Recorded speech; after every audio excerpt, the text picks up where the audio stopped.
Good afternoon, everyone, and welcome back to this week's episode of the Digital Law News produced by Anson Evaluate. I'm Amelia Davies, an apprentice solicitor at Digital Law, and I'm joined by my colleague Peter Wright. And we're going to be running through some news stories that have been coming up this week. So I'll pass over to Peter to introduce himself, and then we will get started. Thanks, Amelia. My name's Peter. I'm a solicitor. I'm the managing director at Digital Law. And indeed, we've got some, I think, quite interesting stories to run through this week, including Google being in the news, but not once, but twice. I'll pass over to Amelia to kick us off. Thanks, Peter. So indeed, starting with Google. So our first story of today is Indian authorities have fined Google 13 billion rupees, which is around 144 million pounds, for using its Android platform to dominate the market. So the country's competition regulator has accused the tech giant of entering into one-sided agreements with smartphone makers to ensure that the dominance of its apps. So it has ordered Google to cease and desist from such practices. However, Google hasn't responded to the accusations yet. Go figure. So I will pass over to Peter to continue with this one. Thanks, Amelia. I mean, I think this is quite interesting. This isn't the first time we've seen large-scale regulatory enforcement against Google. You know, they picked up the first major piece of enforcement of GDPR back in 2019, 50 million euro fine from CNIL, the French data protection regulator. They've been in trouble with the European Commission before with regards to the outcomes of their searches, and they've been in trouble with regards to bundling of Google's services on the Android platform. So this isn't new in that regard, but what is new is the fact here that we're looking at similar practices, but the fact that this isn't Europe that's got a problem with it, it's India. Now, India has got a very restricted economy compared to what we are used to in liberal democracy. So you tend to find that it's actually quite difficult to do business with some companies, or certainly with regards to some professions, or with the sale and supply of certain goods and services in India. So it's a far more tightly regulated and far more a far more locked off, closed off economy, as I say, than we are otherwise used to. And when you then get a fairly major bit of enforcement here by the Indian government for a not inconsiderable sum, I mean, you know, 160 million dollars, does it mean much to Google? Not really, given, you know, the amounts of money that they make. But it's the message that it sends, because it's still a significant amount in terms of government enforcement. It's large. But it's also saying, look, we are not happy with these practices being carried out on a wide scale in our jurisdiction. And a jurisdiction like India, with over 1 billion people, is an incredibly valuable market with a rapidly growing and maturing middle class, lots of disposable income, lots of users of Google's products and services that they would like to continue to have access to. I think it's become fashionable in recent years when you get large-scale enforcement by Europe that sometimes you get US tech firms saying, well, this is all well and good, but if we can't sell our bells and whistles in your jurisdiction, we can go and still make far more money selling to far more people in far bigger and more important markets than you, the Asia Pacific. So therefore you can look at places like India as a major market where you can still look to do a lot, as you would in the same way look at South America, for example. But in this instance, we're looking at India basically saying, you know, not so fast, basically saying that we are still looking to carry out large-scale enforcement, and Google and other tech firms could fall foul of this if they are carrying out anti-competitive practices, and therefore they need to think carefully about how they act.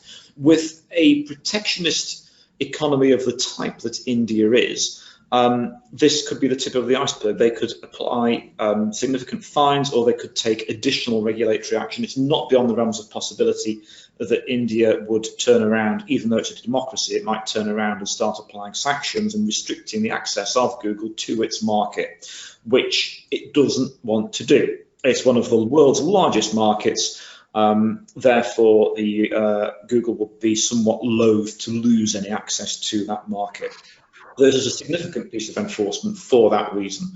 Don't forget, of course, that here we're looking at the whole surface of Google apps, so everything from the fact, of course, that Chrome is such a popular browser, through to YouTube, Google Maps. There are a range of issues here that they will not want access for that technology into such an important market. Thanks, Peter. So that was our first story of Google in the news. So moving on to our second story containing Google. So Texas is suing tech giant Google for allegedly collecting biometric data of millions of Texans without obtaining proper consent, the Attorney General's office has said in a statement. So in the complaint, Texas says that companies operating in the state have been barred for more than a decade from collecting people's faces, voices, or other biometric data without advanced informed consent. So this collection occurred through products such as Google Photos, Google Assistant, and Nest Hub Max, according to the statement. So, I mean, there's a good few red flags flying here. So I will pass over to Peter to kind of unpack these in more detail. Indeed. So further regulatory enforcement, though, in this time, rather than it being a fine like we've had in India, or the sort of fines that you would get coming out of the European Union, this is the US, so instead it involves the state government dragging Google through the courts in an effort to fine them. And that's what they will have to do here. So you don't just have a big regulator that can turn around and hit them with a big stick. Instead, that regulator, in the form of the state of Texas, still has to drag Google through the courts. So hence this is the Attorney General for the state of Texas is initiating these legal proceedings against Google. And it's the old hoary issue of the collection of personal data at a vast scale. So we're talking about biometric data, people's voices, photographs, sensitive personal data being collected without any form of informed advanced consent. That appears to be the issue. It is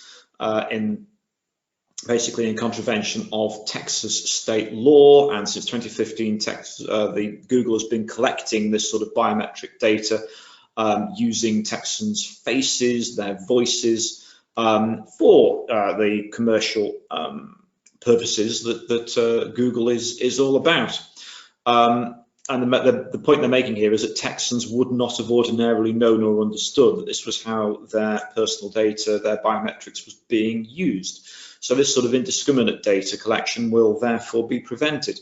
This again is through a sort of a surfeit of different Google products. So we're looking, it's not just, Google search, we're talking about Google Photos, Google Assistant, Nest, Hub Max. We're looking at some of the systems that Google owns that some people don't necessarily understand is still Google, but in this instance it all is, and of course they're collecting all of this biometric data. Google Assistant, of course, being part of Google's integrated assistant. So they're saying here that, look, it's collecting people's voices when they're speaking and then using that, processing it for their own commercial purposes, so profiling, serving ads, etc., the usual sorts of activities. And Texas has decided that they are not going to accept it anymore. Now, this is now going to be a matter, though, of what happens, because you'll find that Texas will try and drag them through the courts, but Google has access to insane resources. So even compared to a US state government, the resources that Google has mean that they can basically throw resources at trying to delay and stifle any enforcement. They will, at every stage of a court hearing, they will frustrate what the court is doing. They will certainly seek to frustrate what the state attorney is doing in the state attorney's office. They will have greater resources available to them than the Texas state attorney. They will have armies of lawyers, very highly paid, highly trained lawyers.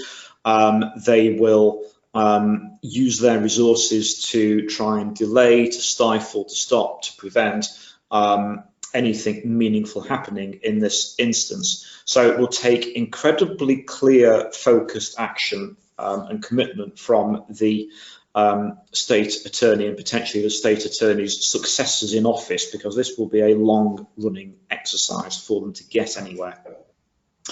But ultimately, in order for a company like Google to sort of take notice, these measures need to be taken.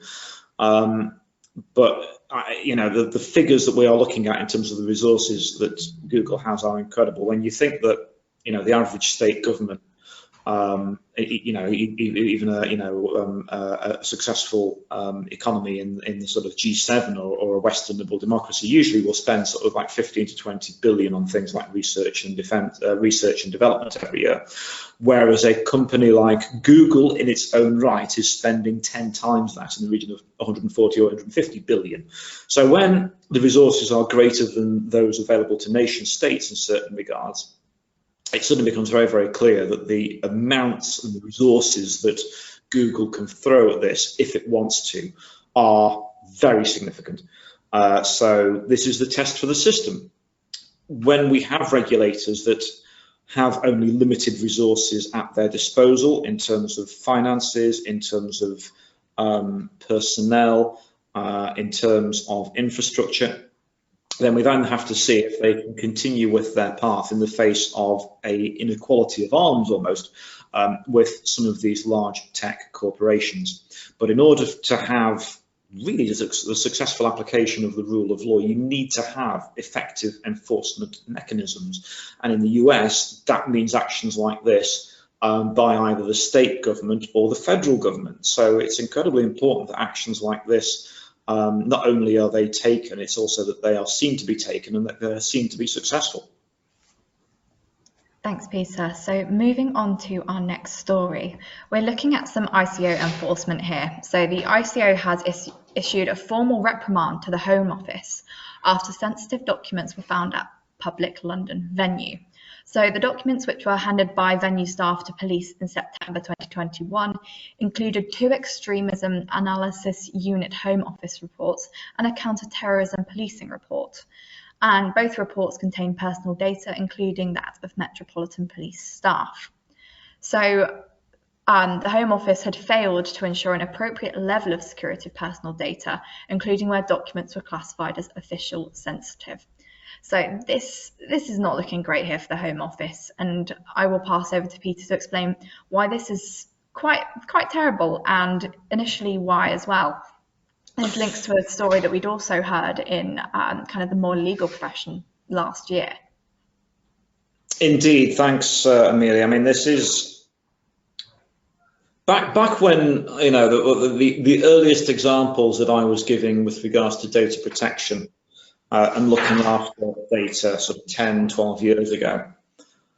I would be talking very often about people mislaying things like hard copy files of papers or USB devices or briefcases containing important documents. And very often it was major government departments like the Home Office or the Ministry of Defence who were the worst at these sorts of activities. So, leaving a USB device in the back of a cab or a briefcase being left on a tube train. Or as once happened, a large quantity of very sensitive hard copy documents were just left on a park bench in London. So this stuff, these are sort of the apocryphal tales that many of us who've been in the industry for a little while grew up on. And therefore, when a story like this comes around, it's almost like it's rearing its head and you sort of look and say, well, yes, 'twas ever thus, these things never change.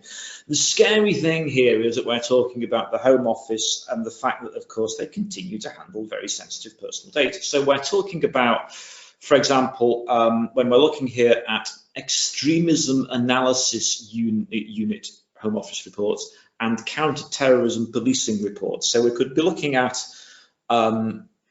terrorists, extremists, people who are members of prescribed organisations like National Action or other groups who are, for example, on schemes like the government's Prevent programme.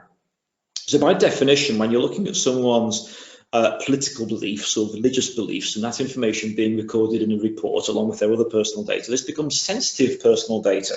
So not only, it's not as it's actually worse than just someone, losing a spreadsheet or emailing a sensitive spreadsheet containing personal data to the wrong recipient, because it's the fact it's sensitive personal data. And these documents, and we're talking about hard copy documents left in a speech marks venue, closed speech marks. I don't know if that means a nightclub or a bar. It's tempting to think it must be something like that. So not only that, we're talking about hard copy documents, which apparently were marked in speech marks official sensitive closed speech marks. So not only are we talking about personal data, this is the stuff in the sort of highly confidential, private, sensitive bracket as well. So clearly sort of very sensitive state activities, which is probably the reason why in this instance the 72-hour limit was missed for the reporting of this, from the point where these hard copy documents were handed in by the venue. And it looks like, I suspect, that because of the sensitive nature of these documents, it's probably the case that other issues with regards to confidentiality and security were at the top of the minds of those handling them before they then thought, ooh, hang on, this also is personal data. Doesn't excuse by any stretch of the imagination what's happened here. And it's the fact that, again, it is a major government department not handling and keeping hold of the very sensitive documents and the very sensitive nature of the activities it carries out, which by that government department's raison d'etre, by its purpose, the Home Office should be keeping this stuff under lock and key because it handles a huge volume of this sort of data on a daily basis. So they're lucky at this point to have just had the formal reprimand, and it makes you wonder that if, for example, the ICO then hears of repeated issues like this, that formal reprimand may eventually turn into something more serious. But either way, it really doesn't fill you with confidence in terms of the operation of the main department of government that is responsible with keeping us all safe.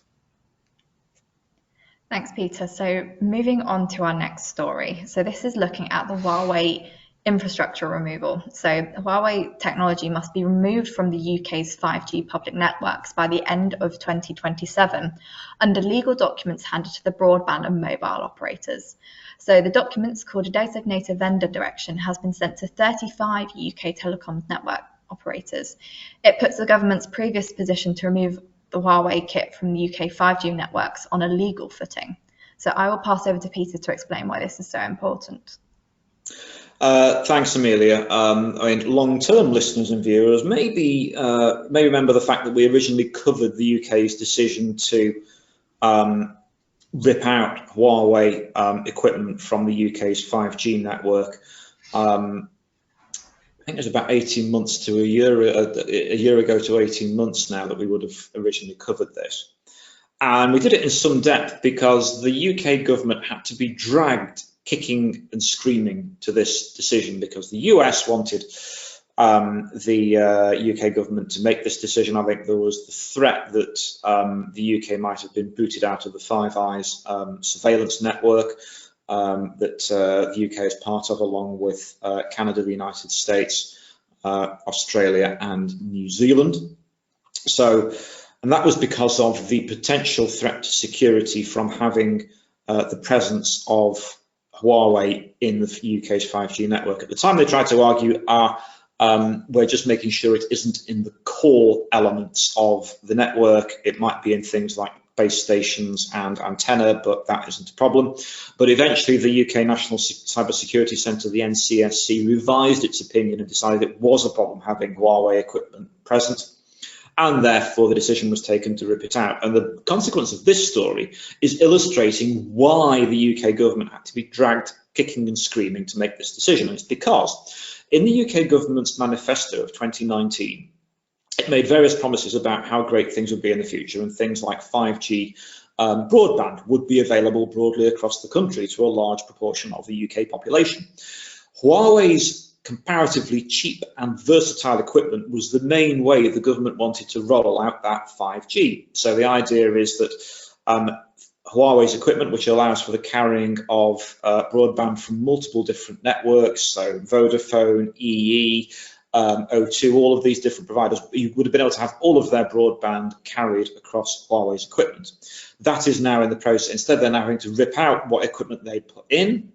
And also by taking out some of that 5G equipment, it also means taking out some of the older 4G and 3G equipment that was in use as well from Huawei. which means in some areas, notifications are now going out saying you may have been receiving 5G, but you're now going to go down not just to 4G, but potentially to 3G. So it really is winding the clock back to sort of 10, 15 years ago in terms of broadband connectivity, which was the last thing the government wanted to do. But it was hoist on the petard of having taken the decision as part of when the under the David Cameron, George Osborne Conservative government, they made a decision that it was great to have all of this inward investment from China, and they'd signed contracts for the installation of all of this Huawei equipment across the UK's network, only to then have to resile from those decisions with the government of Boris Johnson from 2019 onwards. So now they're saying, look, it's going to take until at least 2027 until this equipment is properly removed. So we're going quite deeply into the Parliament after this one before all of this equipment will have been removed. So the ramifications of this decision we will feel for most of this decade.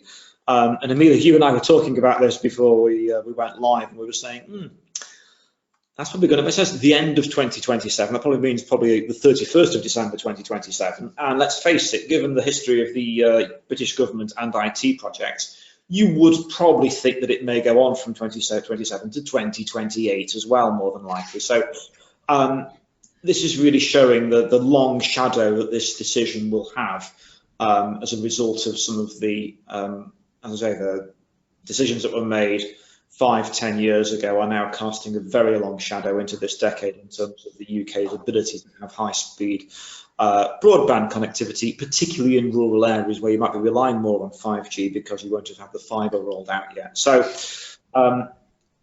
yeah, unfortunately, one of those stories that really doesn't fill you with confidence for the sort of economic growth and productivity being able to improve anytime soon when we're having to go through teething pains like this.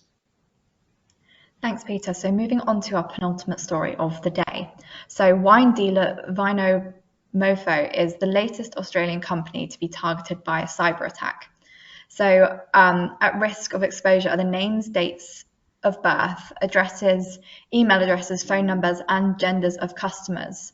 And so Vino Mofo has 500,000 people on its books, but it's not clear if all were exposed to this. It says that the risk to members was low because other information such as passports, credit card details, and driver's licenses were not held by the company. However, it does not fill you with a lot of confidence that this has happened and that potentially there is a lot of data that's kind of just been put out into the world here. So I will pass over to Peter to kind of go through this in a bit more detail. Indeed, thanks, Amelia. And I think it's fascinating that we were talking about India and their enforcement of fines against Google for competition-related issues. In this instance, we've got privacy issues with regards to a data protection breach in Australia. And it's interesting that you can get fines and enforcement in Australia. So you've got the Office of the Australian Information Commissioner, the OAIC, and they've, under their 2021 legislation, you can have some quite significant fines, potentially up to 10% of an entity's Australian annual turnover, as well as potentially a series of fines up to a maximum penalty of $2.1 million up to $10 million for under a series of fines for breaches as well. So there is that mechanism and enforcement by the Australian regulator there to mean that there can be consequences for significant data protection breaches. And it looks like there have been a series of quite serious breaches in Australia, of which this is only the most recent. So we've had unauthorized third-party access to the wine merchants database. A significant amount of information could have been compromised. Vinmofo has about 500,000 customers' personal data on its books. Not clear if all of those individuals have had their data compromised, but it sounds like someone's had fairly significant access to the system. They're saying, oh, information like, for example, individuals' passports, credit card information, and driving license information wasn't held by the wine merchant, but there will probably have been information in relation to individuals, their home addresses, their contact information, and then all information about what their purchases are. So if you do have someone who is a fairly prolific consumer of certain types of wine, that information is going to have been very clearly visible on their system, more than likely. So not really ideal from that perspective. But it will be now a matter of seeing after that, and also the Optus data protection group. Optus, yes. So we've got this series of breaches in Australia, and it will therefore be a significant challenge to their regulator to turn around, to investigate these breaches, and then to portion out enforcement where necessary, in order to show that the regime is effective and is carrying a sufficiently large stick to mean that organisations know that they have to follow the law and the regulations as it is stated. So it will be an interesting challenge for Australia to follow, to show that its regime is as good as any of those elsewhere in the world when it comes to data protection and privacy issues. Thanks, Peter. So that was a fairly heavy kind of set of news stories today. So in our final story, we're kind of looking at a different sort of note here. So Ye, formerly known as Kanye West, has agreed to buy the self-styled uncancelable social media platform Parler, which the company has announced. So last week, the star's Twitter and Instagram accounts have been locked after he posted anti-Semitic messages.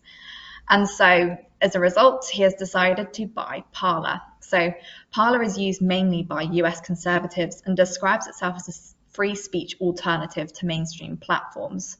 And essentially, Ye will never have to fear being removed from social media again. This is fairly interesting because I think if you're a regular listener, you'll have heard us talk about kind of how Elon Musk was wanting to buy Twitter for a very similar reason in that relation to free speech. So it's fairly interesting that we've got now another kind of celebrity looking to buy their own social media platform. Not to mention as well the ex-president of the United States having a go at creating his own platform also. So I'll pass over to Peter to discuss this in a little bit more detail. Indeed, thanks, Amelia. I mean, this is just interesting in terms of we suddenly seem to be seeing